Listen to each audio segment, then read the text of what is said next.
하나님의 말씀 미가서 1장 1절 말씀부터 보겠습니다. 미가서 1장 1절 말씀. 유다의 왕들 요담과 아하스와 히스기야 시대에 모라셋 사람 미가에게 임한 하나님의 말씀 곧 사마리아와 예루살렘에 관한 묵시라. 백성들아 너희는 다 들을지어다. 땅과 거기에 있는 모든 것들아 자세히 들을지어다. 주 여호와께서 너희에게 대하여 증언하시되 곧 주께서 성전에서 그리하실 것이니라. 아멘. 소선지서 몇 개 중에서 이제 남은 것이 별로 없는 것 같아요. 오늘 아마 미가서를 여러분들하고 같이 살펴보면 소선지서에 대한 내용, 선지서가 무엇을 말하고 있는지를 정확하게 알 수 있는 기회가 되지 않을까 생각을 해봅니다. 소선지서 하면은 떠오르는 구절이 있습니까? 구절 없어도 돼요. 우리가 보통 소선지서 하면 6장에 9절 8절에 보면 사람아 주께서 선한 것이 무엇임을 내게 보이셨나니 여호와께서 내게 구하시는 것은 오직 정의를 행하며 인자를 사랑하며 겸손하게 돼 하나님과 함께 행하는 것이니 아니냐라고 하는 구절이 많이 떠오를 거예요. 성경은 늘 말씀드리는 것처럼 하나님에 대한 계시라고 말씀을 드렸습니다. 여기에는 사람이 들어갈 여지가 전혀 없어요. 그래서 인간으로 하여금 어떤 행동을 유발시키는 것이 아니라 하나님을 계시하고 그 하나님을 알아가는 데에서 오는 바로 평강, 그것이 오늘 성경을 통해서 우리에게 주시는 하나님의 목적이 아닌가 생각을 해봅니다. 미가서는 기자가 모라셋 사람이라고 표현되어져 있습니다. 예루살렘 서남쪽 약 20마일 지점의 작은 마을 사람이라고 이야기를 하는데 상당히 의미가 있어요. 왜 의미가 있느냐면 아시다시피 선지서는 이스라엘의 죄악 그리고 그거에 대한 심판, 그 다음에 우리가 문제 삼고 있는 회복이 어떤 것을 말하느냐라고 할 때에 그 회복의 정의는 우선 차치하고라도 바로 죄악된 이스라엘에게 임한 하나님의 심판 그리고 그 이후에 회복시켜 주신다라고 하는 약속으로 되어 있지 않겠습니까? 그런데 요 미가서를 통해서도 같은 이야기를 하는데 문제는 모라셋 사람이라고 하는 거예요. 근데 이 모라셋이라고 하는 것은 예루살렘 서쪽과 남쪽 부분에 위치해 있다는 거죠. 자, 이스라엘 역사를 살펴보면 721년, 722년이라고도 하는데 북쪽 이스라엘이 망하고 그 뒤에 남쪽 유다가 망하게 되어집니다. 그럴 때에 북쪽 이스라엘이 망할 때에 비교적 안전하다라고 말할 수 있는 지역은 서남쪽이지요. 당연히 서남쪽이란 말이에요. 그래서 오늘 미가서에서도 서남쪽에 대한 하나님의 진노의 임함이 나타나고 있어요. 어떤 지역에 대한 내용이 쭉 나오잖아요. 거기에 속한 선지자라고 보시면 됩니다. 미가 선지자. 그러니까 하나님의 심판은 전장에서 멀리 떨어져 있다고 해서 안전한 것이 아니고 또 어떠한 경우에도 이스라엘, 북쪽 이스라엘과 남쪽 유다의 모두 다에 다 하나님의 심판은 임한다라고 하는 의미를 가지고 아마 이 미가 선지자를 부르신 것이 아닌 건가 이런 생각도 들어갑니다. 어쨌든 미가서는 미가가 기록하게 되어졌는데요. 모라셋 사람이고 주전 750년에서 686년 사이에 활동했다라고 볼 수가 있습니다. 자, 한번 보셔요. 요담과 아하스 그리고 히스기야 시대라고 되어져 있어요. 그렇죠? 그럼 활동 시기하고 기록 시기는 조금 나누어서 볼 필요가 있다는 거예요. 요담 그리고 아하스 그리고 히스기야라고 그랬잖아요. 그럼 여기 미가서 1장 1절에서 말하고 있는 이 시기에 활동했다라고 하는 미가에게 임한 여호와의 묵시라고 하면 그 시기를 지나서 기록했다는 거예요. 그 시기 동안에 기록했다는 거예요. 적어도 그 시기의 끝이나 아니면 그 시기를 지나서 기록했다라고 볼 수가 있다는 것이죠. 그럼 우리는 활동했던 시기에 하나님의 말씀이 미가에게 임했는데 그 임하에서 활동하면서 갖는 목적이 있을 거고 그 일이 이루어지고, 보세요. 북쪽 이스라엘이 망한다라고 하는 예언을 미가를 통하여서 하나님께서 하십니다. 그런데 그 예언하는 그 내용이 미가의 활동 시기 안에 이루어져요. 북쪽 이스라엘의 패망이라고 하는 것이.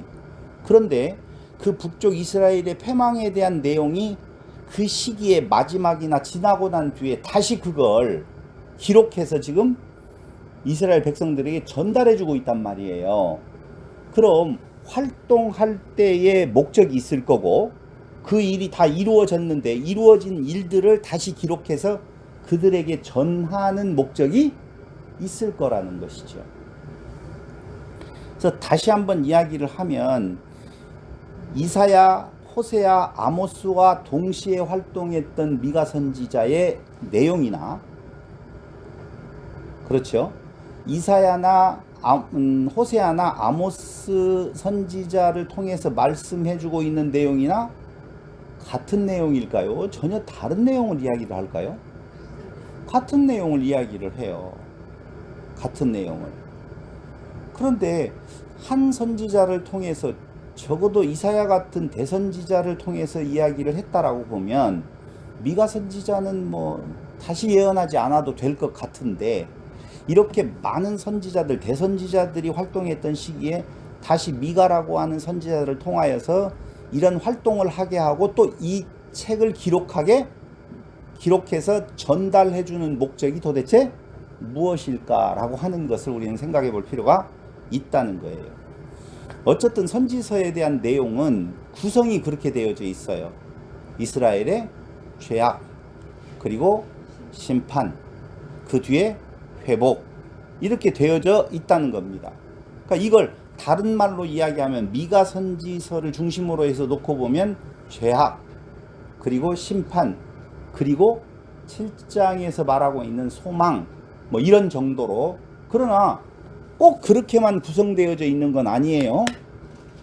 자, 다시 이야기하면 미가서 전체에 대한 내용이 서론, 본론, 결론으로 그렇게 되어져 있는 것이 아니라 방금 이야기한 것처럼 죄악, 심판, 다시 회복에 대한 내용이 앞에서도 이야기를 했다가 중간에서도 이야기를 하고 뒤에서도 이야기를 하는 내용을 보면 책 전체가 하나의 논리적인 내용을 가지고 이 서론, 본론, 결론으로 그렇게 되어 있는 것은 아니다라고 하는 거예요. 그러니까 반복적으로 나와요. 이스라엘의 죄악, 그리고 거기에 대한 심판, 그리고 그 심판 가운데 심판으로 끝나지 아니하시는 하나님의 소망을 이야기를 하는데 몇 군데에 걸쳐서 그렇게 오늘 미가서에는 쓰여져 있더라, 그 말입니다. 그래서 굳이 이걸 시기로 나누면 초기의 거의 활동은 북이스라엘의 죄악과 패망을 예언하는 내용이 나타나 있다라고 보면, 중기 정도에는 북이스라엘의 패망과 남유다의 죄악과 패망도 예언되어지고 있다는 것이죠. 후기에는 절망 중에 있는 소망에 관한 내용을 말을 하는데 2장 12절로 13절, 4장의 내용을 보면 장차 임할 왕국에 대한 내용이 나타납니다. 그러면서 5장에서는 장차 임할 왕에 대한 내용이 5장 1절로 이후에 나와 있는데 하나님의 백성을 위한 승리에 대한 내용이 5장 5절 하반절에서 15절까지 나와 있습니다. 마지막에 7장 7절로 20절에서는 기도로 드리는 하나님의 왕국의 승리에 대한 내용이 잘 기록되어져 있습니다. 자, 보세요. 여기에서 이제 우리가 헷갈리는 것이, 제가 처음에 이야기한 것처럼 활동할 때의 내용과 기록할 때에 대한 내용은, 활동은 역사의 흐름을 따라서 그냥 그렇게 되어지는 겁니다. 그런데 그 활동했던 내용을 다 모아서 기록을 할 당시에는 역사적 순서를 따라서 기록할 필요가 없는 거예요. 그래서 헷갈릴 수도 있다는 것이죠. 미가서는 역사의 순서를 따라서 기록되어진 책이 아니라는 거예요. 미가서는 이미 미가 선지자가 활동했었던 그 당시에 대한 내용을 어느 시기 그 활동의 끝부분에 가가지고 그 있었던 내용들을 계시받았던 내용들을 다시 총체적으로 어떤 목적을 가지고 기록하게 하신 하나님의 뜻을 따라서 기록했다는 거예요. 그래서 역사적 순서로 보면 왜 죄악, 심판, 소망을 이야기했다가 또 다시 죄악에 대한 책망과 심판에 대한 내용과 소망에 대한 내용이 이렇게 뒤섞여져 나오느냐라고 생각할 수도 있다는 것이죠. 그럼 미가의 입장에서는 분명하게 어떤 목적을 가지고 이 미가서를 쓰게 되어졌는데 그건 역사에 대한 내용을 이렇게 하나님이 역사하셨다라고 하는 전개의 내용이 아니라 무엇인가 메시지를 전하라고 하는 하나님의 뜻을 따라서 미가서를 기록하게 되었다. 이렇게 보셔야 된다는 것이죠. 자, 언제 기록했느냐? 이것은 처음에 말씀드린 것처럼 히스기야 왕 또는 그 이후 그렇겠죠? 왜냐하면 1절에서 요담과 아하스와 히스기야 시대에 라고 하는 말은 그 시기가 다 지났던지 아니면은 히스기야 왕 시대의 그 끝물이이든지 그럼 이렇게 말할 수가 있겠죠. 북쪽 이스라엘이 이미 패망했어요. 그런데 아직 남쪽 유다는 패망하기 전인 것 같아요. 제가 보았었을 때에는 그러니까 그 시기는 히스기야의 말기도 될 수도 있고 아니면 히스기야 왕을 지나서 어떤 시기도 되어질 수 있다고 보아야 된다는 것이죠. 두 번째, 이 히스기야 왕 또는 그 이후라고 말하는 내용은 사마리아의 멸망이 1장 6절로 7절에 이미 나타나 있고 두 번째로는 히스기야 통치는 BC 715년에서 680년경으로 되어져 있으니 그것은 사마리아가 BC 721년에 망했기 때문에 자 봐봐요. 왜 이렇게 어렵냐? 멀리 떨어져서 그런 것 같아요. 북쪽 이스라엘이 멸망이 예언되어져 있어요.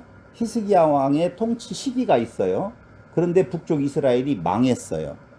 이 세 가지로 놓고 보았었을 때에 이 기록 시기는 히스기야 왕 말기나 아니면 히스기야 왕을 지나서 유다의 패망이 있기 전에 기록되어졌을 것으로 본다. 이제 이해됐어요? 그런데 한 가지 여기에 의문이 생기는 것이 있어요. 1장 9절을 한번 보세요.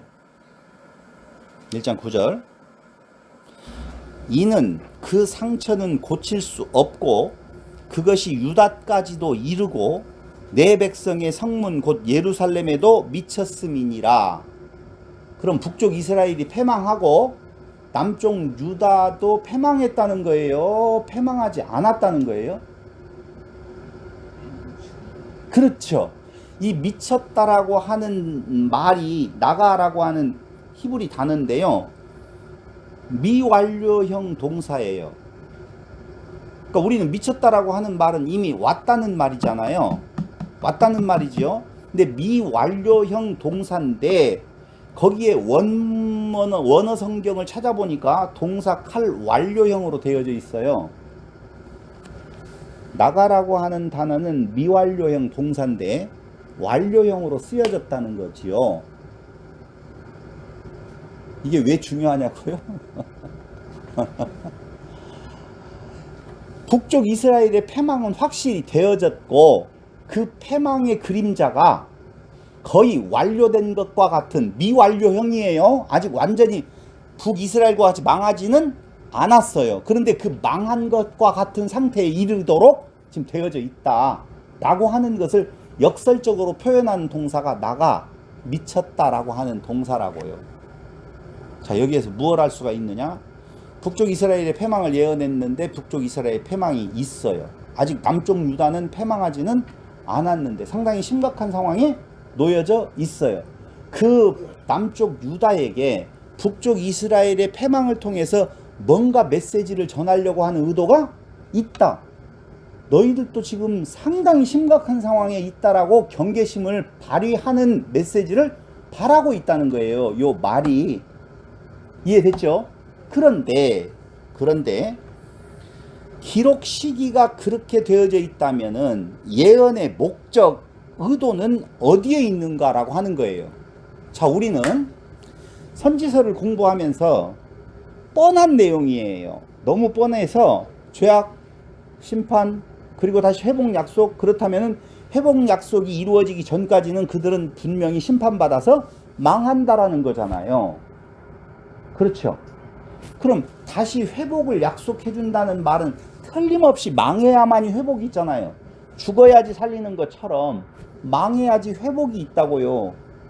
그런데 모든 선지자들을 그 당시에 죄악된 세상에 보내어서 하나님의 경고의 메시지를 내는 것은 어차피 망할 건데 회개하라는 말이 맞아요, 틀려요?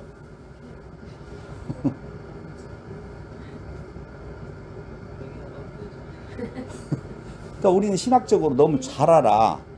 그래서 어차피 패망할 것이다 이렇게 생각을 해요. 그래서 어느 쪽으로 가느냐? 그 회복에 대한 약속 쪽으로 그냥 돌려버려요. 그럼 그 당시에 선지자들을 통하여서 하나님이 메시지를 낼 때에는 그들의 행동의 변화를 요구하는 것은 있었을까? 없었을까?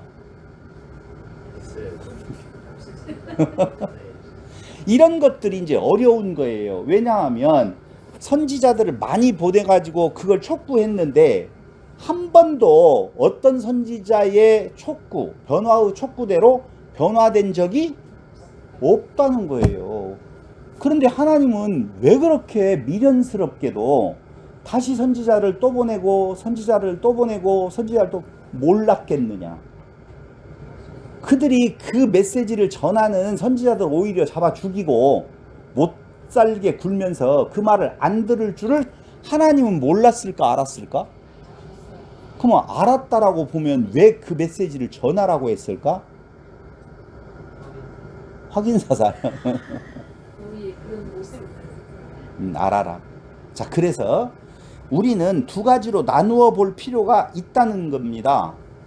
활동했었을 때 예언자로서 그 예언을 하는 목적과 그 다음에 그 역사가 지나고 난 뒤에 기록자로서 기록하게 하는 목적이 조금은 좀 다르다 이렇게 보셔야 된다는 거예요. 그럼 우리는 이미 그 시기를 다 지나고 예수의 죽으심과 부활의 시기도 다 지나고 2000년이 넘는 기간이 지난 뒤에 지금 우리가 살고 있어요. 그런데 우리가 다시 선지서를 가서 공부를 하면서 선지서에서 봐라 여기 회개하라고 했지 않느냐? 회개하지 않으면 죽어! 라고 말하는 것은 문제가 있죠. 어폐가 있는 거예요, 분명히. 그럼 우리에게는 미가서가 어떤 의미로 받아들여지고 와 닿아야 되는 건가? 미가 선지자가 지금 활동하지도 않잖아요. 미가 선지자가 지금 와서 똑같은 활동을 이 시대에 한다라고 보면 이 시대의 대한민국의 성도들은 전부 다 죄를 뒤집어 쓰고 회개할 것이다. 아멘. 노멘. 왜 이렇게 목사님 그렇게 크게 이야기를 해요? 그런데 강단에서 흘러나오는 것은 무엇하라고 해요? 회개하라고 그래요.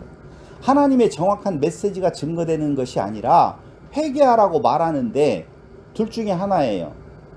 약간 얼굴이 뻔뻔한 사람은 회개해보자 이렇게 나온다니까요. 그래 회개할 수 있어 라고 하는 쪽으로 뭔가 하는 신용을 내면서 그걸 자기 의로 삼는 경우가 있더라 그 말이에요. 그렇지 않으면 두 번째로는 회개하라고 했었을 때에 야 그때 당시에 직접 하나님의 뜻을 따라서 하나님의 그 명령을 따라서 활동했던 선지자가 활동했던 시대에도 이렇게 말을 안 듣는데 우리가 어떻게 그 말을 들을 수 있겠어. 그러니까 차라리 어떻게 하자? 포기하자. 그리고 하나님이 다 해주실 거야 라고 두 부류로 나누어질 수밖에 없다니까요. 여러분 어느 편에 서실래요? 한번 해보자. 어쩔 수 없어 안 돼 라고 하는 쪽. 아니요, 정확하게 말을 하면 이 미가 선지자가 활동했던 당시의 활동의 의미와 기록했었을 때의 기록의 의미가 지금 오늘 우리에게 와 있을 의미는 전혀 없다는 거예요. 그래서 이걸 잘 한번 살펴보면 신앙에 있어서 선지서를 이해하는 데는 아마 더 다른 강론이 필요 없을 것 같다라는 생각을 제가 오늘 한번 해보면서, 자, 활동했었을 당시의 목적, 그 예언의 의도는요, 첫 번째는 뭐냐? 변화 촉구예요. 변화하라는 거예요. 분명히 너희가 지금 잘못된 길에서 돌이켜라 라고 하는 내용이 분명히 있어요. 있어. 두 번째로는요, 올바른 행동을 위한 촉진제로서 활동하게 하셨어요. 그러니까 너희가 지금 잘못된 길을 가고 있어. 그러니까 바른 길로 가야 되라고 하는 의미를 두고 메시지를 전한다니까요. 예레미야 한번 보실래요? 18장. 예레미야 18장.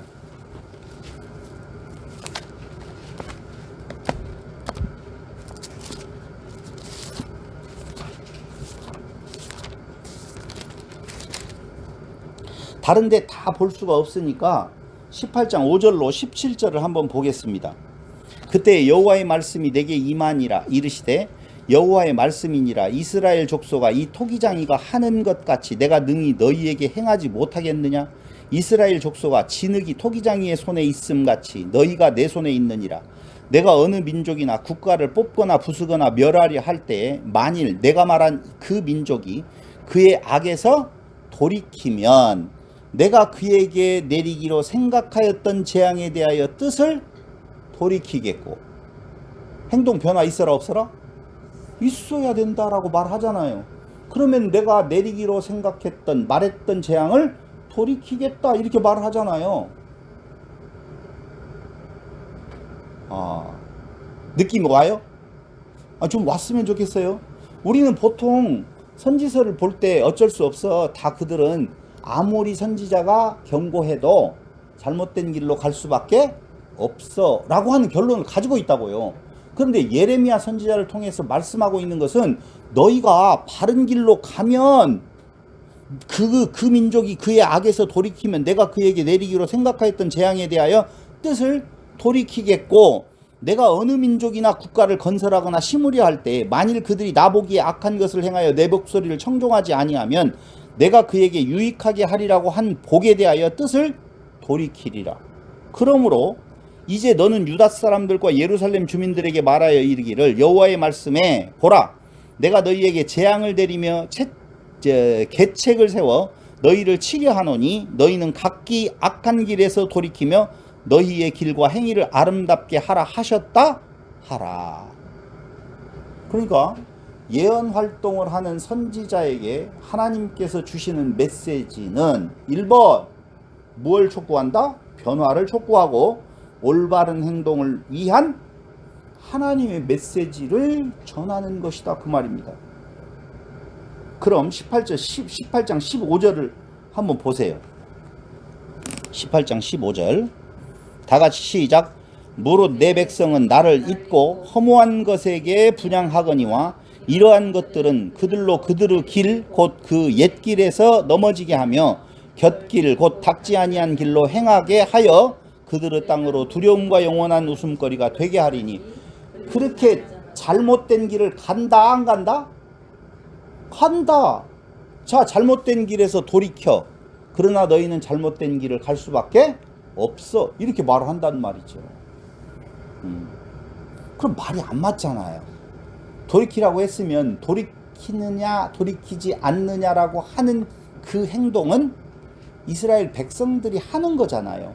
그런데 하나님은 이미 예레미야 선지자를 통하여서 너희는 돌이키지 아니하고 못된 길로 갈 거야 라고 말을 하거든요. 자, 이걸 염두에 두셔야 될 필요가 있다는 거예요. 그래서 북이스라엘의 역사를 통하여 남유다의 깨우침을 위한 활동이 미가 선지자의 활동 의미라고 보면 북쪽 이스라엘의 패망, 그 죄악으로 인한 패망을 예언하고 그대로 패망이 되어질 때에 그 후기의 활동은 남쪽 유다를 향하여서 봐라, 죄악 속에 있었던 북쪽 이스라엘이 하나님께서 그 길에서 떠나라고 이야기했는데 떠나지 않고 죄악된 길에 있으니 그들은 그대로 망했지 않느냐? 그렇다면 남쪽 유다도 만약에 죄악된 길에서 떠나지 아니하면 북쪽 이스라엘의 패망과 같이 어떻게 한다? 망하게 되어져 있다. 이걸 말을 하잖아요. 그럴 때에 미가는 안 돌아올 거야. 이 생각을 했을까요? 안 했을까요? 그런 것들이 어려워요, 사실은. 우리는 이미 너무 잘 알아.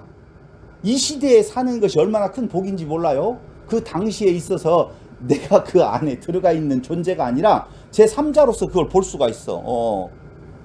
저것들 안 돌아오네? 라고 하는 내용을 다 알아요. 아는데 미가는 그걸 알 수 있었을까요? 몰랐을까요? 모르겠어요. 알았는지 몰랐는지를 제가 미가가 아니니까 잘 모르겠어요. 단지 그 내용을 한번 살펴보자는 거예요. 도대체 무슨 말을 하려고 하는 건지. 그런데 죄악의 확장성이라고 하는 단어를, 문장을 제가 여러분들에게 사용해 본다면 사마리아의 죄가 유다로 점진적으로 번져나가면서 회개가 없는 유다 그 모습을 보이고 있는 거예요. 그래서 1장 8절로 9절 한번 보세요. 1장에 나온다고 해서 전의 문제가 아니에요. 어떤 것을 지금 묶음으로 필요한 내용들을, 이 편집이라고 하는 말이 성경 편집이 아니라 그 미가 선지자의 활동 기간들을 전체적으로 모아놓고 이제 그 주제에 맞도록 지금 말을 해주고 있는데 1장 8절로 9절은 어떤 내용이 담겨져 있느냐 한번 보세요. 1장 8절로 9절. 이러므로 내가 애통하며 애곡하고 벌거벗은 몸으로 행하며 들깨같이 애곡하고 타조같이 애통하리니 이는 그 상처는 고칠 수 없고 그것이 유다까지도 이르고 내 백성의 성문 곧 예루살렘에도 미쳤음이니라 라고 하는 거예요. 그러니까 북쪽 이스라엘의 패망의 원인이 그가 그렇게 예언했는데도 불구하고 남쪽 유다에도 그대로 지금 미치고 있다 라고 말을 하는 거죠. 그럼 남은 것은 뭐밖에 없어요?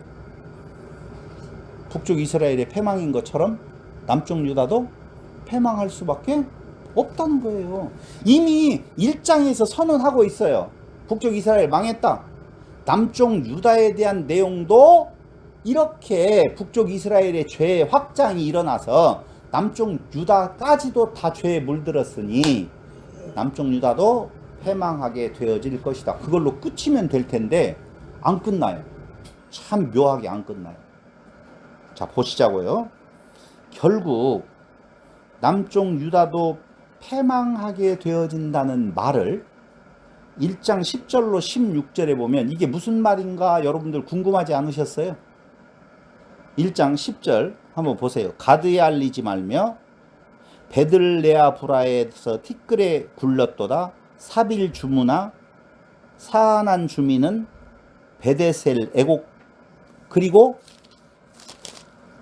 마롯 주민이 라기스 주민아 가드모라셋의 마레사 주민아 이렇게 나오죠. 요 내용이 왜 나온 줄 알았었어요? 이제 여기가 다 지역을 찾아보면 블레셋 지방, 그러니까 남쪽, 비교적 남쪽이고 남서쪽에 있는 지방들의 지명이에요. 너희들 그 북쪽 이스라엘의 패망과 멀리 떨어져 있다라고 해서 안전하지 못하다는 거예요. 너희들도 다 망한다. 하나님의 심판은 사람이 안전하다라고 생각하는 곳이라든가 안전한 어떤 요새라든가 그곳에서 절대 피할 수가 없다라고 하는 것이 1장 10절로 16절에 대한 내용이었었다 그 말입니다. 아시겠죠? 그 내용은 여러분들이 찾아보면 다 나와요. 어디 지역인가? 가드, 블레셋 5대 도시 중 하나, 베들레아브라, 블레셋의 성읍, 사빈, 유다 남부의 성읍, 마로 서쪽, 유다 남부의 성읍 사하난, 라기스 남쪽, 베데셀, 유다의 성읍, 가드모라셋, 가스 서쪽, 악십, 마레사, 아둘람 다 마찬가지예요.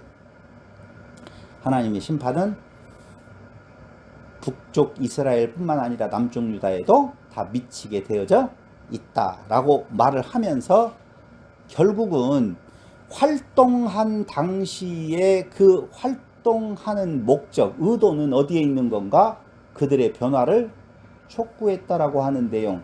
그런데 그들은 변화되지 않았다라고 하는 내용이에요. 자,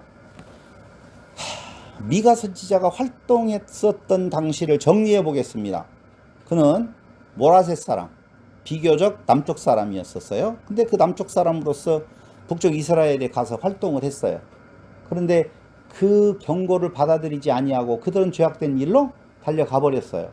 그래서 그들이 망하게 되어졌어요. 남쪽 유다에 왔어요. 메시지를 전하는데 말로도 전했지만 기록으로 전하면서 너희들도 역시 안전하지 못하다라고 하는 내용을 말을 해요.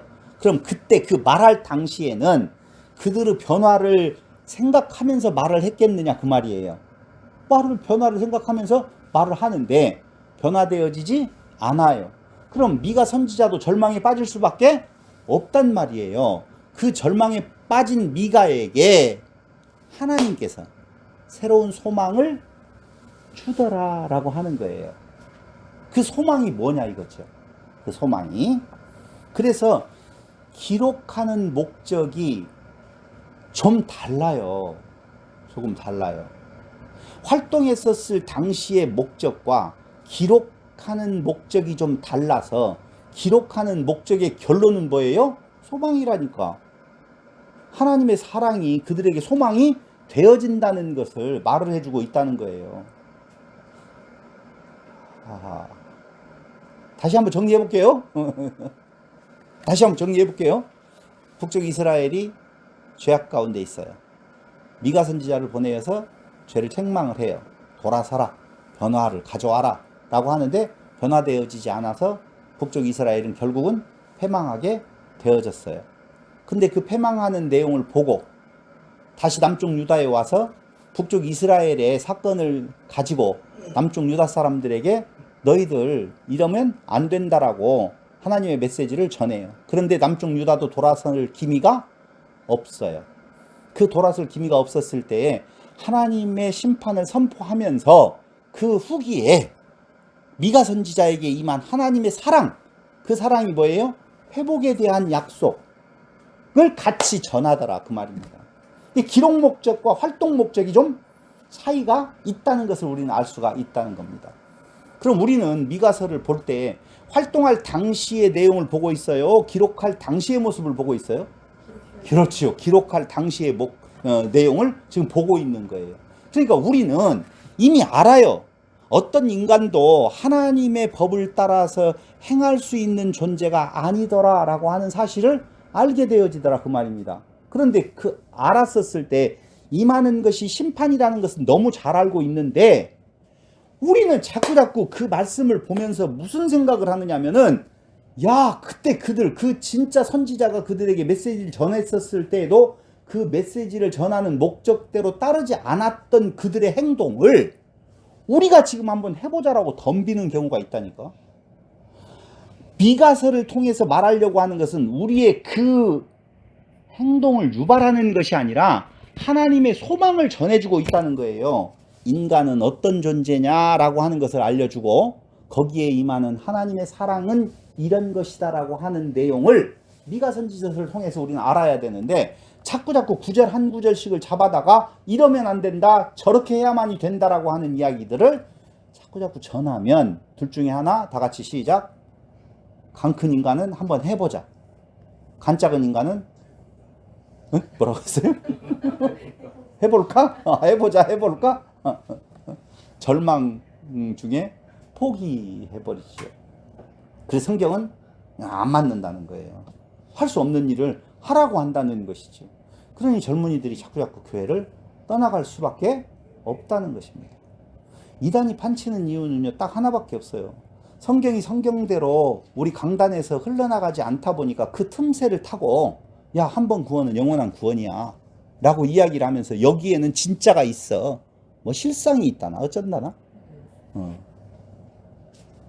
그런 것에 왜 속아 넘어가느냐? 말씀이 말씀대로 정확한 의도대로 강단에서 흘러나가지를 못하면 틀림없이 그 틈을 타고 들어와서 성도들의 영혼을 훔쳐가려고 하는 시도가 있다는 것이죠.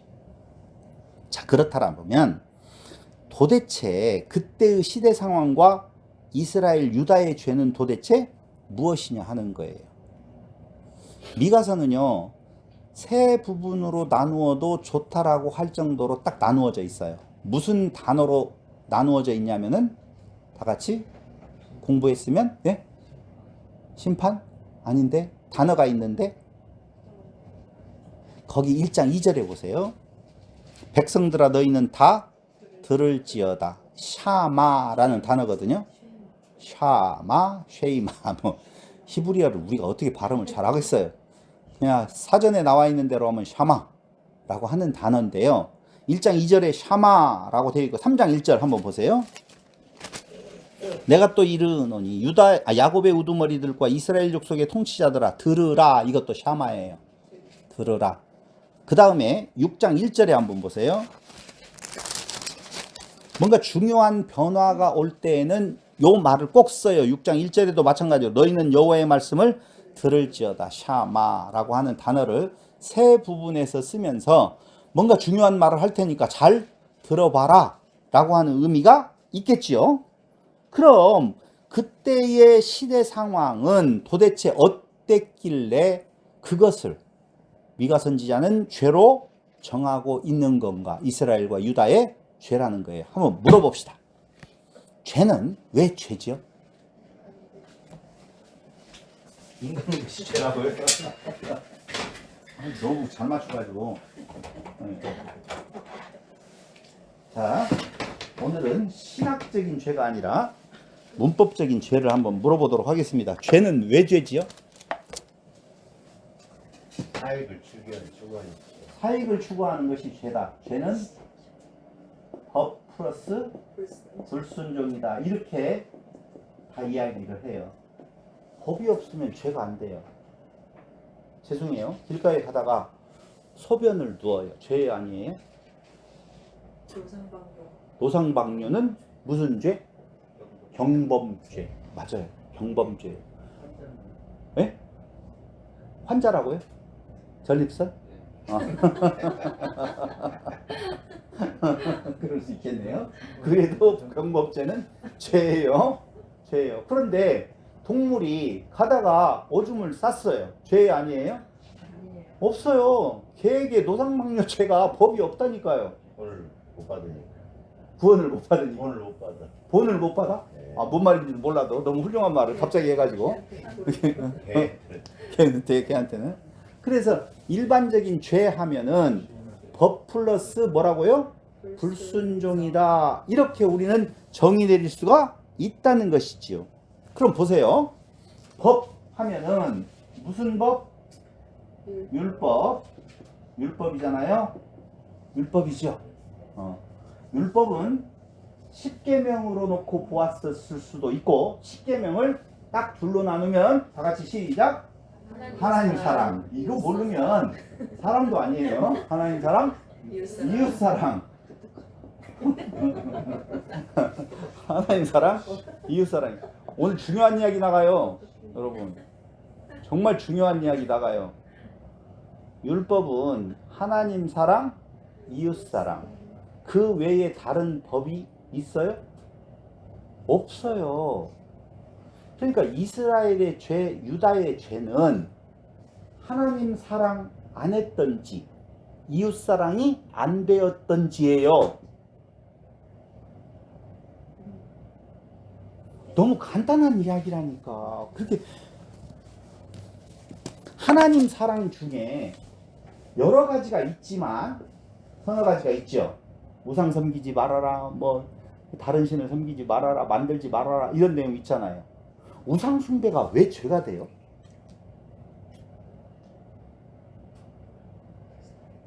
하나님이 법을 정해놨습니다. 아, 그렇게 정해놨으니까. 보세요. 예수를 믿는 것은 우상을 섬기는 거예요, 아니에요? 머리 아프지요. 이렇게 말을 하면 진짜 머리 아플 것 같아서 좀 덜 머리 아프게 해줄게요. 여기 목걸이를 십자가를 달고 다니면서 그걸 의지하는 것은 우상이에요, 아니에요? 그건 금방 나오네요. 여기 지금 목걸이 십자가 있는 사람들 잘 생각을 해보세요. 자, 예수를 믿는다라고 하는 것과 예수를 믿는다? 아니, 그렇게 가면 너무 벙벙해지니까 아주 그냥 쉽게 이야기를 할게요. 하나님께 제사를 그때 이때 시대로 돌아가는 거예요. 제사를 드리고 절기를 지키는 것은 우상 숭배요 아니에요? 아니죠. 될 수도 있고 해라고 했으니까. 아, 될 수도 있고 안 될 수도 있다. 그래요? 무슨 소리 그런데 오늘 미가서에 보면 나는 그런 거 받는다 안 받는다? 안 받는다고 말하는 것은 안 받는다고 말하는 것은 그게 우상 숭배라고 하기 때문에 안 받는다는 것이지 제대로 된 제사와 절기와 그리고 그 모든 것들을 지키는 것이 우상 숭배가 아니냐 지키냐? 아니에요. 아니면 그걸 왜 안 받는다고 하겠냐고요. 그러니까 사람들이 미리 말을 해서 정말 이거 싱거워진다. 봐봐요. 율법을 지킨다라고 이야기를 하면서 하나님을 사랑한다는 것을 절기 지키고 제사 지내고 이런 내용들을 해요. 그런데 그걸 전부 다 하나님께서 미가 선지자를 통해서 어떻게 해버려요? 부정해버렸어요. 그러면 너희는 지금 하나님 사랑이 안 되고 있다는 거잖아요. 그러고 난 뒤에 그 뒤에 말하는 내용이 아까 제가 처음 시작할 때 이야기했잖아요. 미가서의 제일 중요한 구절, 사람들이 많이 하는 구절이 어디라고 했어요? 6장 8절. 아, 잘한다. 읽어요. 시작. 사람아 주께서 선한 것이 무엇이를 보이셨나니 선한 것이 주께서 선한 것으로 정해놓은 것이 있으니 그건 뭐라고요? 공의, 정의, 인자를 사랑하는 거, 섬기는 거, 정의와 공의 뭐 이렇게 나오잖아요. 그러니까 이게 뭔 말이냐면 이따 이야기를 다 하겠지만 먼저 이야기를 하면 너희는 하나님을 사랑하겠노라고 하면서 제사를 드리고 절기를 지키면서 이거 잘해. 그런데 이웃에 대한 내용들은 괴롭히고 있어. 그 나오는 오늘 미가서에서 지적하는 것이요. 전부 다 약한 자들을 괴롭히는 모습들이에요. 그러면서 나를 사랑한다고? 필요 없어. 그럼 둘 다 범하는 거라고요. 무엇 하는 것이? 우리가 흔히 지금까지 요한복음에서 공부하는 것처럼 이웃사랑에 대한 내용이 없는 것, 그것이 바로 하나님 사랑을 하지 않는 것. 이웃사랑을 한다, 하나님을 사랑한다고? 보이지 아니하는 하나님 사랑하지 말고 보이는데 이웃을 사랑해. 그게 내 뜻이고 내 법이야. 신약 성경에도 나오잖아요. 전부 다. 그러니까 이스라엘이 지은 죄와 남쪽 유다가 저지르고 있는 죄가 지금 무엇이냐라고 이야기하면 너희가 율법을 지금 범하고 있어. 그런데 그 율법 범하는 것은 뭐냐면은 너희가 하나님 나를 사랑한다라고 하면서 내 앞에 나와가지고 그냥 오늘날로 말하면 뭐예요? 예배에 충실하면서 11조를 잘 내면서 절기마다 꼬박꼬박 절기 연보를 하면서 성전에 나와가지고 봉사한다라고 하면서 교회 생활을 열심히 하면서 하나님을 사랑한다라고 하는 것은 그렇게 강하게 자기를 어필하는데 자기 이웃은 돌아보지도 않는다니까. 옆에는 누가 있는지도 모른다니까요. 오히려 무시한다니까요. 아픈 것을 돌아볼 틈도 없다니까요. 그러면서 나는 하나님을 사랑하노라, 하나님의 법을 잘 지키고 있노라 라고 하는 모습을 지금 너희가 보여주고 있다. 지금 그 말이잖아요. 미가서 다 끝났네. 자 보세요. 들을지어다 라고 하는 내용으로 말하고 있는 것은 우두머리들의 뇌물을 위한 죄판 나오지요.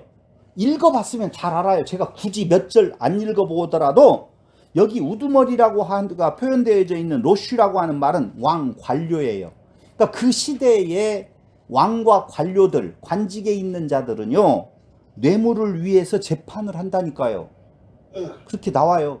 보세요. 뇌물을 받고 재판을 굽게 해요. 무엇이 문제가 있다는 거예요? 이웃사랑이 문제가 있는 거라고요. 하나 좀 잠을 깨게 하기 위해서 하나만 딱 이야기할게요. 우상을 섬기지 말아라. 그렇죠? 우상을 섬기는 것이 왜 죄가 되어져요? 자기를 수용해서 자기를 높이는 행위. 좋았어요. 목사님. 사랑하지 않는 거니까. 봐봐요. 하나님을 사랑한다고 해서 성전에 와서 제단에서 제사를 드리고 섬기는 행동을 해요. 하나님 사랑한 거 아니다라고 그랬잖아. 나 그거 안 받는다 라고 했잖아요.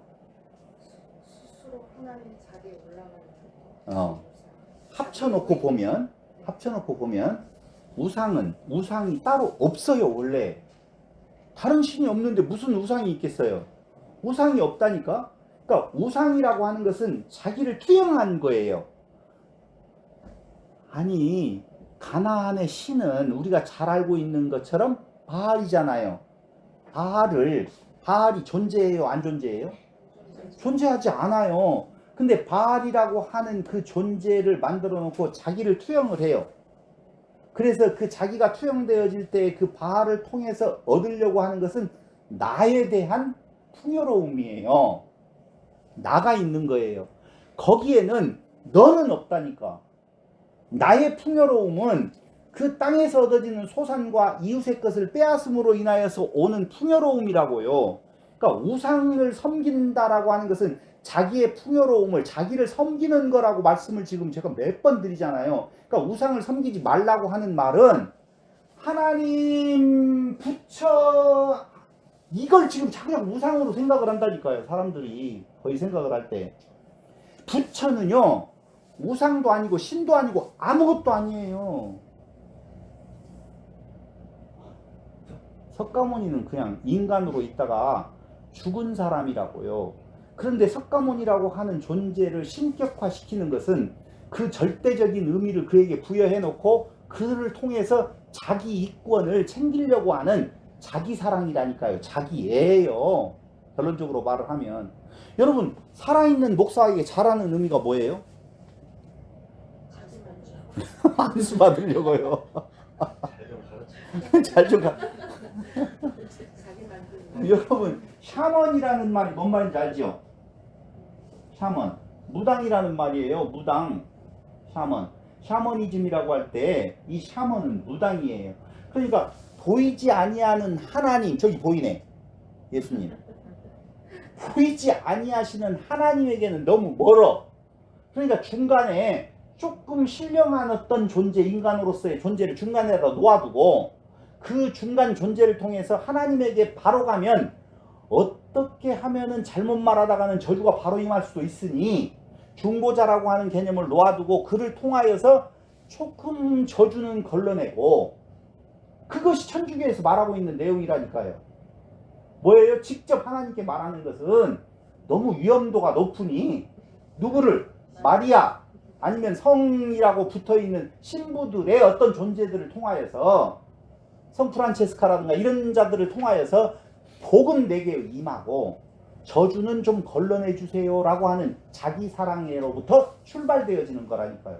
근데 오늘날 그 내용이 우리 기독교 안에도 들어와 있어. 목사를 특수한 존재로 생각을 해가지고 목사에게 무엇인가 안수를 받고 그걸 샤먼으로 생각을 한다니까요. 목사는 샤먼이 아니에요. 그렇게 보면 안 돼요. 제가 무슨 능력이 있어갖고 여러분들 머리에다가 연초에 안수를 해주면 1년 내내 무병장수하고 복이 막, 그런 건 없어. 그런 거 있으면 내가 먼저 가져가지 왜 여러분들에게 줘요. 아니라니까. 그리고 말씀드렸던 대로 손가락이 하나 잘려져 가지고 안수를 하면 일로 다 샌다니까. 복이 절대적으로 안 머물러요. 그런 거 생각하지도 마시라고요. 제 앞에서 무릎 꿇고 안수해달라고 제발 그런 거 하지도 않지만 알 것도 없어요. 그럴 능력 없다고. 그런데 사람들은 자기가 약하다 보니까 자기가 온전하지 못하잖아요. 우리는 시시때때로 진짜 하나님이 계실까 이런 생각 하잖아요. 그런 생각을 하는 내 존재가 나 혼자서 하나님을 향하여서 신앙생활을 한다라고 하는 것이 너무 두렵기 때문에 뭔가 있을 법한 사람을 중간에다 놓아두고 조금 특별한 대우를 해줌으로 말미암아 그로부터 안전함을 얻으려고 하는 그 샤먼, 이것이 바로 뭐라고요? 우상이라 그 말입니다. 그러니까 우상 숭배라고 하는 것은 하나님을 섬기지 아니하고 다른 신들을 섬긴다 그 말이 아니라 이웃이 없는 너 사랑, 나 사랑, 자기 사랑 그 모습을 우상 숭배로 보고 있다고요. 다른 거 아니라고요. 근데 우리는 우상 숭배하지 말라고 하는 그 법을 네 가지를 따로 묶어가지고 야 하나님께 대하여서 하지 말아야 될 해야 될 일들이 무엇인가를 말하는 걸로 생각하고 있지만 신약에서 분명히 말을 하고 있어. 나를 사랑한다고? 그러지 말고 내 이웃이나 봐. 그렇게 이야기를 정확하게 신약 성경도 이야기를 해주고 있다는 거예요. 그런데 우두머리들의 뇌물을 위한 재판은 자기 사랑이에요? 백성들 사랑이에요? 자기 사랑이라고요. 그게. 그러니까 지금 제가 첫 번째 딱 꺼내니까 여러분들 머리가 지금 뭘로 돌아가고 있어요? 안 돌아가고 있어요. 돌아가요? 안 돌아가요? 안 돌아가요? 송 집사님이 안 돌아가면 다 안 돌아갈 수 있어. 송 집사님이. 얼마나 영리한지 몰라요. 무슨 말이 가면 금방 무슨 말인지 금방 알아들어요. 여러분 벌써 첫 번째 여기 우두머리들. 그 다음 나오는 거 뭐가 있어요? 제사장과 선지자 나오지 않겠어요? 당연히. 왕 나왔으니까 제사장 선지자 나오잖아요. 그럼 제사장들은 무슨 짓거리를 하고 있느냐? 거기에 보면 싹을 위하여 교훈하고 있다는 거예요. 그러니까 하나님의 메시지를 전하는 것이 아니라 돈이 되어지느냐 안 되어지느냐에 따라서 다른 메시지를 전한다 그 말입니다. 그래서 싹군 목자라는 말들을 가끔 하잖아요. 그건 뭐냐? 자기 먹을거리를 위하여서 귀에 그럴듯한 말을 전하고 있다. 자, 귀에 그럴듯한 말은 심판이 임한다는 말일까요? 심판은 없다는 말일까요? 없다 그 말이에요. 심판은 없다. 없어. 후지산은 안 터져. 어디 지진이 오기는 뭘 와. 세상은 조용하고 안전하고 평화로울 거야 라고 하는 내용을 말하는 것이 왜 그러니까 그 말을 듣고 싶어 하니까 그것을 위하여서 지금 제사장들은 교훈을 하고 있고 선지자들은 돈을 위하여 점을 친다 라고 나오잖아요. 돈을 위하여서. 여러분 제사장과 선지자의 차이는 어디에 있을 것 같아요? 제사장은요 율법으로 가르치는 자들이에요. 신명기 33장 7절로 11절을 참고해 보시고요. 선지자들은요 하나님의 직접적인 메시지의 전달자예요.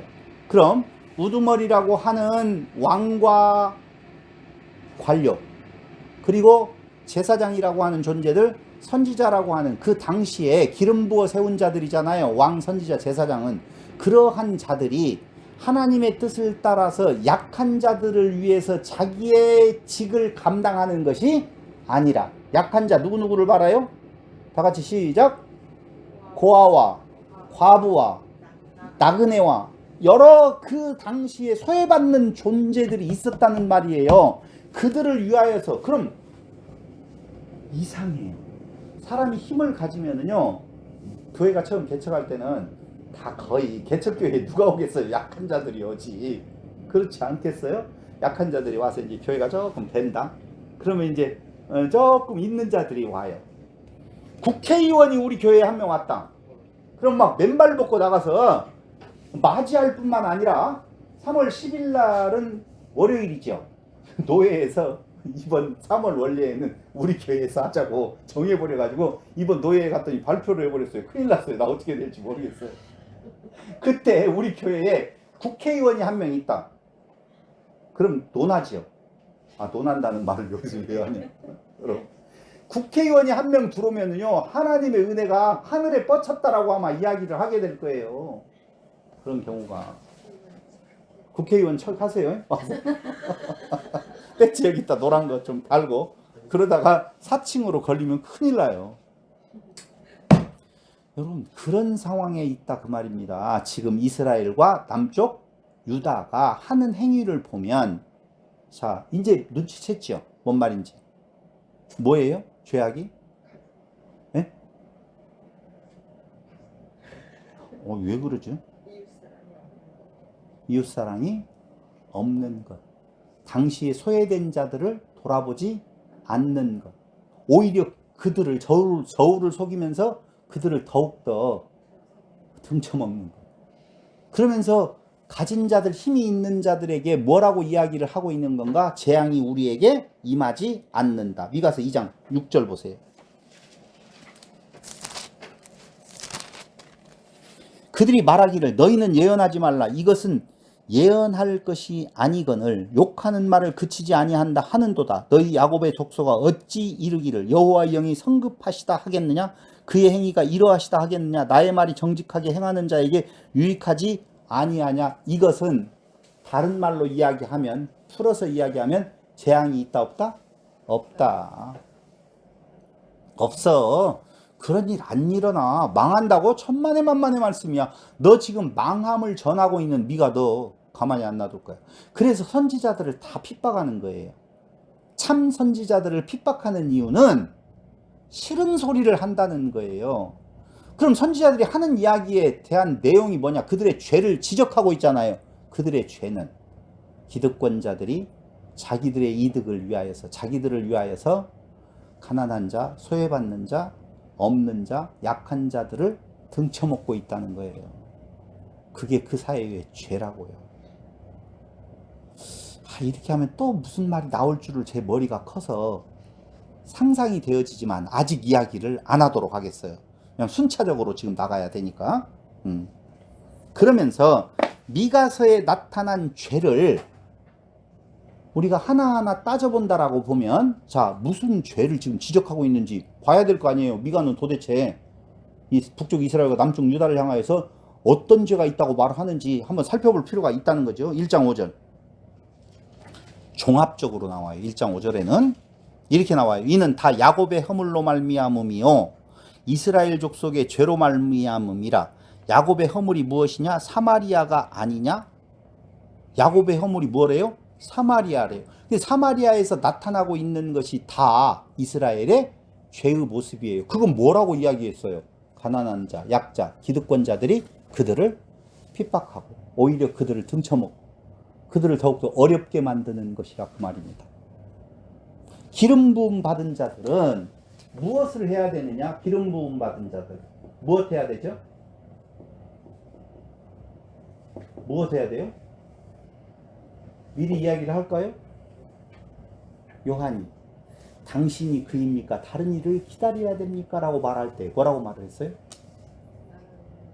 나는 그렇게 말 안 한 것 같은데. 절로 뛰고 거짓말 하지 말고 모르면 모른다고 이야기하고 안 보면 안 봤다라고 해야지. 다 알잖아요. 요한이 옥에 갇혔을 때에 요한의 제자들을 보내어서 예수에게 가가지고 당신이 메시아입니까? 다른 일을 기다려야 됩니까? 라고 이야기하니까 예수님께서 나다 그랬어요? 아니면 다른 말을 했어요? 뭐라고 했어요? 뭐요? 어쩌고 이거 어디로 가고 있어요? 가난한 자에게 복음이 전파된다 하라. 그렇게 말을 하잖아요. 그게 메시아의 증표라고요. 거기 뭐 소경이 보고 어쩌고 나오는 거에 가난한 자들에게 복음이 전파된다고 하라. 그렇게 말을 하잖아요. 그러니까 복음은 누구에게 전하는 거예요? 가난한 자에게 전하는 거예요. 그러니까 가난한 자를 핍박하고 괴롭혔던 그 구약시대의 그 모든 모습들이 내가 이제 다 이루었다라고 이야기하는 내용은 가난한 자, 신명이 가난하다라고 하면 또 이상하게만 해. 가난한 자, 소외된 자, 없는 자, 여러분들과 저는 가난한 자, 부자? 이것도 헷갈려. 기준이 어디냐에 따라서 예수 믿은 후냐, 전이냐, 뭐 이렇게 또 따져 물어가지고 나 머리 아픈데요. 여러분, 우리는 가난한 자예요, 부자예요? 왔다 갔다 해요. 돈이 있었다 없었다 막 그래요? 그래서 그 복음은 누구에게 오느냐? 있다. 나는 의가 있다라고 하는 자에게는 너하고 나하고 아무 상관이 없다고 말을 하는 거예요. 그런데 오늘날 교회는 뭐라고 이야기를 해요? 너의 의를 보여라 이렇게 말을 한다고. 너 부요함을 드러내어라 라고 말을 한다고요. 우리의 부요함이 어디가 있어요? 이때 부요함이라고 하는 것은요, 돈 많이 낼 수 있는 물질적인 부요함도 말하는 것도 아니고 지적인 부요함도 말하는 것도 아니에요. 우리가 신의 아들이 될 수 있는 길에 있어서 내가 할 수 있는 무엇인가가 있다고 생각합니다. 내가 특수한 존재라고 하는 자기애를 말하는 거라니까요. 그게 부요한 자예요. 여러분들과 저는 아니잖아요. 아니게 하셨잖아요. 너는 가난한 자라고 하는 음성을 우리는 아멘으로 받잖아요. 그렇잖아요. 아니에요? 진짜 그렇다고요. 그러니까 성경에서 지금 선지서를 통해서 말해주고 있는 것은요, 우리에게 오늘날 너희는 이렇게 행하라 저렇게 행하라 라고 하는 말이 아니에요. 그럼 더 보자고요. 2장 1절로 2절을 한번 보세요. 정확하게 지적해요. 2장 1절로. 그들이 침상에서 죄를 꾀하며 악을 꾸미고 날이 밝으면 그 손에 힘이 있으므로 그것을 행하는 자는 화 있을진저. 그 힘이 어디로 가고 있느냐? 밭들을 탐하여 빼앗고 집들을 탐하여 차지하니 그들이 남자와 그의 집과 사람과 그의 산업을 강탈하도다. 누가? 지도자들이, 제사장들이, 선지자들이 전부 다 그 가난한 자들, 일반적인 백성들 것을 다 강탈하고 있다는 거예요. 하나님께서 왕을 세울 때에 왕의 모습이 어떠해야 된다라고 하는 이야기 했어요? 안 했어요? 했어요. 뭐라고 했죠? 많은 아내를 주고, 아내 먼저 이야기하네. 많은 말들도 주지 말고 금도 주지 말고 아내도 주지 말라고 그랬단 말입니다. 그럼 뭐라는 거예요? 특수한 자들이 아니라는 거예요. 봉사자, 종이라는 거예요. 섬김을 받는 자가 아니라 섬기는 자라고요. 보이지 아니하시는 하나님을 섬기는 거 할 수 있어요? 그럼 하나님을 섬기면 어떻게 해야 돼요? 아니, 보이는 목사를 섬겨야죠. 하나님의 메시지를 전하는 하나님 사자를 잘 해야 될 거 아니에요? 말도 되지도 않은 이야기를 하고 있어요. 어디서? 지가 무슨 다 웃기고 있어요, 정말. 여러분, 보이지 아니하시는 하나님을 섬기는 것은요, 이미 신약의 기자들이 뭐라고 이야기하느냐? 이웃을 돌아보고 사랑하는 거라고 이야기를 한다고요. 근데 어떤 이웃이 그런 이웃이에요? 심령이 가난한 이웃. 복음을 제대로 알아듣지 못하여서 굶주려 있는 자들 있잖아요. 이렇게 말하니까 거기만 또 이야기한다? 보세요. 목사가 말씀에 부요한 자 되었죠? 많이 부족하구나. 죄송해요. 아직도 그렇게 부요한 자는 아닌 걸로 여러분들이 느끼는 것 같은데, 어쨌든 조금 알게 되어진 것을 내 거다라고 생각하면서 말씀도 모르는 것들이 까불고 있어요. 그럼 문제가 많죠. 그 말씀을 가지고 약한 성도들의 것을 빼앗는 거잖아요. 이것에는 다 동의한다? 물질은. 말을 안 해야지. 여기에서는 시험에 들 수 있는 확률도 있어. 나에게 건강을 주었어요. 내 거예요? 이렇게 형이 화학적으로 이야기를 하면 시험에 들더라니까, 오히려. 그래서 오지게 쓰면 바울이, 야, 나 필요 없어. 나 원하지 않아. 나 장막 깁는 일 해가지고 내가 알아서 벌어서 할 테니까 나 도울 생각도 마라. 근데 도와줘서 너무 고맙다. 이렇게 말을 한다 또. 이중적인 모습. 여러분, 제가 여러분들에게 언제 나만 말씀을 이렇게 전해야 되겠어요? 여러분들도 좀 연구해가지고 전해야 될 거 아니에요? 이렇게 말을 하던가요? 언제 그랬어? 그렇게 말을 안 했어요. 뭐라고 이야기했어? 깨달은 바가 있으면 겁먹지 말고 같이 나눕시다 그랬지. 왜 연구 안 하고? 인자고 막 큰일 날 뻔했어요. 지식이 있다라고 하는 진짜를 써먹을 뻔했어요. 여러분, 그거 아니잖아요. 마찬가지예요. 누구는 누구에게 있어서 너는 왜 그것을 안 해? 나에게 준 은혜가 있다라고 해서, 은사가 있다라고 해서 모든 사람이 그 은사를 가지고 연구해서 다 발표하라는 거, 그런 거 없다니까요. 힘은 힘대로, 지식은 지식대로, 지혜는 지혜대로, 물질은 물질대로, 여러 가지 시간은 시간대로 하나님께서 주어서 우리로 교회의 아름다운 성장을 위하여서 하나 되게 하시는 하나님의 은혜가 따라서 시연되어지는 거라니까요. 그럴 때 나임내라고 하는 것은 아까 이야기했던 것처럼 하나님께서 기름 부어 세운 자들은 당연히 낮은 자리에 임해서 약한 자들을 섬기라고 주신 거라고요. 그래서 세족식이라고 하는 것도 예수님께서 직접적으로 본을 보여주시는 의미가 거기에 있었다고요. 그런데 또 보세요. 강탈해요. 귀족들이 착취를 하게 되어진데 2장 8절로 9절을 보세요. 근래에 내 백성이 원수같이 일어나서 전쟁을 피하여 평안히 지나가는 자들의 의복에서 겉옷을 어떻게? 벗기고 내 백성의 부녀들을 그들의 즐거운 집에서 쫓아내고 그들의 어린 자녀에게서 나의 영광을 영원히 빼앗는도다. 이게 전부 다 읽어보면 알겠지만 또 읽어보면 알겠지만은요, 가난한 자들을 향한 착취예요. 누가? 기득권자들, 힘 있다라고 하는 자들이. 오늘날 교회도 진짜 위험스럽다니까요. 왜냐하면 한국 교인들은요, 너무너무나 신앙심이 깊어가지고, 신심이 깊어가지고, 뭔가 앞에 무당들한테도 꼼짝 못하잖아요. 무당들이 꼼짝해? 꼼짝 못해요. 뭔가 저주의 말을 아무라도 한마디 해놓고, 나도 지나가는데 나를 건들면서 굉장히 인상이 좋으시네요. 도를 아세요? 그러더라고요. 돈은요, 밑에 걸어다니는 거 돈대요? 내가 그랬지. 내가 바쁘지만 않았으면, 길도. 도가 깔려있는데요? 내가 좀 한 도를 가르쳐 주려고 했는데, 너무 진짜 바빴어요. 막 가고 있는데, 인상이 저 인상 좋은가 봐요. 시운 하나 먹은 사람이 거의 갑장 아니에요. 이렇게 말을 하고 있고, 요새 왜 그러는지 모르겠어요. 그게 기분 좋다는 말이 아니라, 여러분, 사람, 저 이상한 데로 또 빠지면 아내가 뭐라고 해요. 자꾸 딴 이야기 하냐고.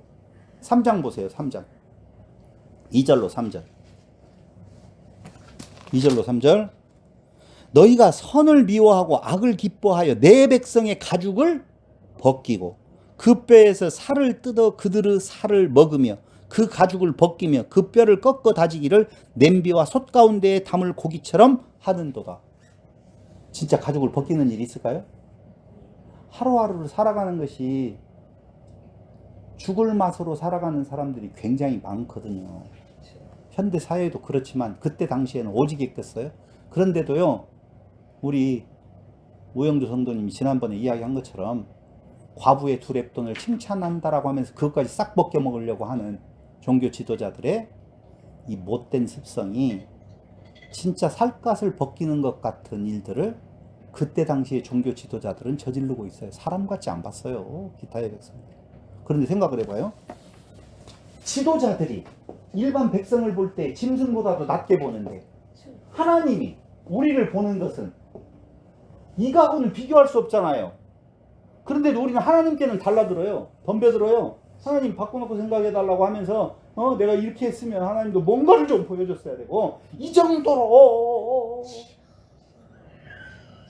이렇게 이야기를 한다 그 말입니다. 그런데요, 말도 되지도 않아요. 인간 지도자들도 사람을 사람으로 안 보고 짐승과 같이 대하는데 하나님이 우리를 짐승과 바퀴벌레 같이 대한다라고 해서 그게 이상한 거? 아니라는 거죠. 뭐 있어요? 대단한 거? 없어요. 여러분, 인간 진짜 아무것도 아니에요. 66살 먹어보면 알아. 아직 안 먹어봤죠? 너 늙어봤냐? 나 늙어봤 젊어봤단다 뭐 노래도 있잖아요. 66살 먹어보면 별것 아니구나 라고 하는 생각이 문득 들어요. 별것 아니구나. 그런데 우리는 젊었을 때는 뭐가 있는 것처럼 뭐가 되는 것처럼 하나님을 향하여서 손가락질도 하고 그러다가 잘렸잖아. 주여. 그래서 잘린 건 아니지만 여러분, 우리는 그런 무도한 짓을 저지르면서 우리의 존재에 대해서 그럴듯한 의미를 부여하는 경우가 굉장히 많더라 그 말입니다. 이런 존재가 이렇게까지 살갗을 벗겨 먹을 정도로 이렇게 사람같이 안 본다니까요. 그런데 그 아무것도 아닌 짐승과 벌레만 또 못한 대우를 받고 있는 그를 하나님은 무엇하러 오셨어요? 섬기러 오셨다고요. 섬기러. 뭔가 있어서 내가 하나님 앞에 그럴듯하게, 그러니까 모든 성경 연구는 어디로부터 시작되어지냐, 이게 문제가 되어지는 거예요. 성경 인물이라고 하는 사람들을 탐구해 갈 때 그들에게서 그럴듯한 인간의 조건을 찾아내는 거예요. 아브라함, 다 같이 시작. 믿음의 조상. 이삭, 순종의 조상. 야곱, 축복의 조상. 이렇게 해가지고 사람마다 모세, 뭔가를 그럴듯한 것으로 하나씩 해가지고 거기에서 따서 성경 인물 사전, 이거 다 없애야 될 거예요. 성경에서는요, 그럴듯한 인물 하나도 없어요, 여러분. 페이런하고요, 그렇게 큰 융성함을 이루었던 솔로몬과 다윗조차도 흠결이 있었잖아 라고 말을 하는 거라고요. 다윗이 뭐 대단했어요? 솔로몬이 뭐 대단했어요? 얼마나 솔로몬이 문제가 있었으면 솔로몬 죽고 난 뒤에 왜 북쪽 이스라엘로 갈려갔어요? 너무 성전 짓는다고 많이 괴롭히다 보니까 임금도 안 주고 불만이 쌓여 있었어요. 그럴 때 이러면 안 되지 않습니까? 여로보암을 통하여서 항의할 때, 야, 어떻게 하면 좋을까? 나이 먹은 자들은, 맞아요, 조심해야죠. 잘못했다고 하세요. 젊은 것들은 이것들이 아직 덜 고생해서 그러니까 더, 그것이 결국은 분국이 낳게 되어지는 직접적인 원인이 되어지잖아요, 결국. 그럼 솔로몬이 뭐 대단한 인물이에요? 없어요. 성경에서 존경받을 만한, 그 뒤를 따라갈 만한 존재들을 하나도 찾을 수 있으면 제 손에 장을 지져요. 성경에서 말하고 있는 그럴듯한 인물이라고 하는 이 사람의 신앙을 본받자라고 말할 수 있는 사람 있으면 한번 없어요. 세워보려고 하더라도 없다니까요. 성경은 그걸 말하고 있는 내용 전혀 없다. 그래서 우리에게 희망이 있는 거예요. 조금이라도 그의 의를 찾으려고 맘먹었다라고 보면 우리는 희망 없어요. 맨날 나만을 위하여서 고민하고 있는데요. 아니, 여러분들은 아니라도 나는 그래요. 또 봐요.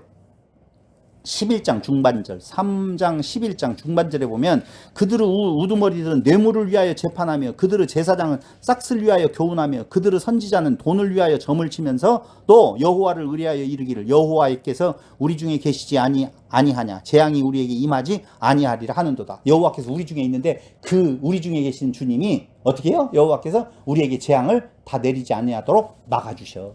이렇게 말을 한다고. 이게 전부 다 에고이즘이에요. 자기 사랑이에요. 나에게는 절대적으로 그런 재앙이 임하지 않는다라고 생각을 한다고요. 임하지 않지. 임해요, 안 임해요? 안 임해요. 더욱더 부자로 떵떵거리면서 살잖아요. 떵떵거리면서. 거기에 재미를 붙이기 시작하면은요, 그게 이제 자기 신앙이 되는, 신이 되는 거예요. 야, 봐라. 내가 이렇게 하는데도 하나님께서 저주를 내려주지 아니하시고 오히려 축복을 내려주지 않느냐라고 해가지고. 큰 교회들은 그런 거 아니에요? 목사에게 잘 보여서 장사 잘 되면 그게 축복받은 걸로 알고, 축복받으면 목사들 아직도 축복이 안 내려오면 정성이 부족해서 호박떡이 서른 것처럼 11조를 빼먹었나? 그때 주의를 한번 빼먹었는데 그것 때문에 그렇나? 목사님이 저렇게 열심히 기도해 주시는데도 불구하고 형편이 나아지지 않는 것은 내 정성이 좀 더 부족할 때문이야. 그게 전부 다 자기중심적인 내용이잖아요. 그런 것이 어디가 있어요? 근데 또 보세요. 거기에 여기 잘 나와 있어요. 먹을 것을 주면 평화를 외치고 주지 않으면 전쟁을 퍼붓는다. 저주를 퍼붓는다. 먹을 것을 위한 거예요. 이 대목에서 정말 바울이 생각난다니까요. 바울이 위대하다라고 하는 것이 아니라 그 고백을 통해서 우리가 깨달아지는 것이 좀 있다니까요. 내가 먹을 것을 위해서 이 짓 하고 있는 거 아니다라고 하는 피 맺힌 절규는 혹시 그걸로 인하여서 성도들에게 복음이 바르게 전달되어지지 않을까 봐서 하는 그의 부르짖음이 이해가 돼요. 사실은. 이해가 돼요. 가끔가다 그런 생각을 해요. 성도들이 무엇을 좋아할까라고 생각을 제가 가끔 해요. 자, 보세요. 집사님, 오늘 차 한 잔 사시죠? 차만 사요? 밥까지 사요? 차 한 잔 사라고 했더니 집사님 와가지고 차만 마십시다 이럴까요? 아니면은 목사님 식사 안 하셨으면 밥도 먹으래요 그럴까요? 밥 먹을 때는 고산 식당에서 먹어야 돼요? 저산 식당에서 먹어야 돼요? 비쌀 거예요 아마. 뭔지는 몰라도. 저는 그렇게 생각을 해요. 목사님 밥 한 끼 좀 사봐요. 못 사요. 돈 없어요. 그렇게 말해도 되잖아요. 예를 들어서 성도와 목회자가 그냥 허심탄회하게 같이 말할 수 있는 내용이 되어져야 되는데 그게 안 이루어지는 부분이 있어요. 그래서 저 옛날에요 청년 시절 때 부흥회 하잖아요. 정말 그때는 상처인지도 모르고 그걸 보냈어요. 봉투에다가 연보를 넣잖아요. 헌금을. 근데 헌금을 부흥회 할 때는 헌금을 빳빳한 돈으로 해야 돼요. 두 번째로는요, 사람마다 해야 돼요. 한 통에 해야 돼요. 감사연보 따로 하고 이 연보를 따로 해야 돼요? 각기 목적마다 봉투에 또 넣어야 돼요? 아, 그걸 왜 그렇게 따지는지 몰랐어요. 그래가지고 어떤 사람은요, 부흥회할 때요, 이렇게 해가지고 이 중간에 이렇게 줄줄이 사탕 있잖아요. 안 봤구나. 나만 봤네. 그래가지고 쫙 접어가지고요, 쫙 펴면 쫙 집안 것이 다 나와요. 그런데 그 안에 봉투가 하얀 것은 좀 보이는가 봐. 두께나 이런 것들. 그러면 그 봉투의 두께에 따라서 기도가 길어지고 짧아지는 것이 내가 분명히 느꼈다니까. 젊었을 때, 청년 시절 때 이것을 따라서 완전히 다르더라니까. 주여 어디로 가시나요? 아, 여기 똑같이 지금 말을 하고 있잖아요. 무엇을 주면? 먹을 것 주면 평화를 외치고, 주지 않으면 저주, 전쟁을 퍼붓고. 6장 10절로 12절에 보면은요, 기득권자들의 행포는 불의한 재물, 축소시킨 가증한 에바, 부정한 저울, 거짓 저울 추, 부자들의 강포, 주민들의 거짓말들. 아까 지도자만 그랬어요? 주민들끼리도 서로에게 이득이 되어지는 것을 따라서 행하는 모든 것들이 다 있더라, 그 말입니다. 여러분, 저울추를 속인다는 것은요, 부자가 부자를 속이는 것이 아니라 부자들이 누구를? 가난한 자들을. 그 일이 어느 때에 아주 빈번하게 가장 많이 일어났냐면요, 예수님 당시에 디아스포라들이 명절을 따라서 예루살렘에 오게 되어질 때에 그들이 돈을 가지고 와서 재물을 사야 되는데, 그 살 때에 그 주위에서, 성전 주위에서 장사하는, 짐승을 파는 자들이 위에 제사장들하고 전부 다 내통이 되어져 있어요. 가족들이에요. 그러다 보니까 병든 것을 갖다가 합격품으로 그냥 거기 도장 찍어주면 합격품으로 한다니까. 비싸게 팔고요. 환전을 해야 되잖아요. 성전에 드리는 돈은 다르거든요. 그럼 환전을 할 때요, 환율을 그냥 깎아버리는 거예요. 이런 것들이 다 누구를 위한 것이, 누구를 상대로 했느냐? 가난한 자, 없는 자, 억눌린 자들을 향한 기득권자들의 횡포더라, 그 말입니다. 그 내용이 거기에 지금 잘 드러나 있어요. 거기에 6장 16절에 보면 오므리의 율례, 하나님의 율례 대신 바알의 율례를 세운다, 더히 확고히 한다. 아합 집의 모든 예법, 바알 숭배, 선지자 핍박, 나봇을 죽이고 그 기업을 빼앗았다. 이것들이 일일이 다 설명 안 해도 한마디로 말을 하면 약한 자, 가난한 자, 과부와 고아들을 괴롭히는 기득권자들의 모습을 지금 그려내고 있더라, 그 말입니다. 7장 1절로 4절에 보면은요, 총체적인 죄악이 나오는데요, 1절 보시기 바랍니다. 여기에 앞에 나와 있었던 죄악에 대한 내용이 총체적으로 지적되어져 있는데, 재앙이로다. 나는 여름 과일을 딴 후와 포도를 거둔 후 같아서 먹을 포도송이가 없으며 내 마음에 사모하는 처음 익은 무화과가 없도다. 경건한 자가 세상에서 끊어졌고 정직한 자가 사람들 가운데 없도다. 무리가 다 피를 흘리려고 매복하며 각기 그물로 형제를 잡으려 하고 두 손으로 악을 부지런히 행하는도다. 그 지도자와 재판관은 뇌물을 구하며 권세자는 자기 마음의 욕심을 말하며 그들이 서로 결합하니. 여기 4절은 같이 읽어보겠습니다. 어디에다가 강조점을 둬야 될지 읽어보면서 큰 소리로 외쳐봅니다. 시작. 그들은 가장 선한 자라도 가시 같고, 그들의 가장 선한 자라도 가시 같다는 거예요. 정직한 자라도 찔레 울타리보다 더하도다. 그들의 파수꾼들의 날 곧 그들 가운데 형벌의 날이 임하였으니 이제는 그들이 요란하리로다. 그러니까 정직하고 그리고 선한 자라도 가시 같고 찔레 울타리보다도 더하는 일들이 그 당시에 있었다는 거예요. 누구를 향하여서? 가난한 자들을 향하여서 그 일이 벌어지고 있다라고 하는 것이죠. 여러분, 죄악을 이야기를 했는데 여기 어디에 나한테 제사를 잘못 드렸다든가, 나한테 헌물을 안 드렸다든가, 나에게 너희들이 뭔가 잘못했다는 거 나와요, 안 나와요? 안 나와요. 전부 다 이웃, 가난한 자, 없는 자, 눌린 자들을 향하여서 끝없이 착취해내는 모습들을 지금 미가 선지자를 통해서 하나님은 지적하고 있다는 거예요. 이게 죄악이에요. 그러니까 예수님께서 높은 자가 그 자리를 버리시고 이 땅에 낮은 곳에 임하시는 것은 하나님을 섬기는 자를 찾는 것이 아니라 오히려 섬기려 하고 대속물로 줄어온 거예요. 그게 율법의 완성이라 그렇게 말을 하고 있다고. 그 섬김의 최종적인 완성이 그 가치 없는 것들을 향하여서 가장 가치로운 생명을 내어줌, 그것을 오늘 발 씻는 것으로 보여주고 있다 그 말입니다. 잠깐 쉬었다가 이어서 그 죄악된 그들에게 임하는 뭐가 있다고요? 심판. 당연하죠. 심판은 뭘로 결론 내릴 수 있어요? 다 같이 시작. 네? 패망. 그 패망은요, 이렇게 말하면 돼요. 세상 나라의 무너짐이에요.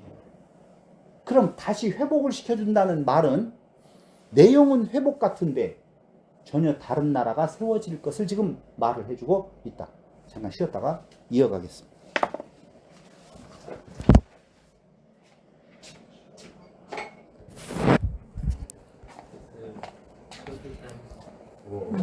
녹음이 안 됐는데 목소리 됐죠?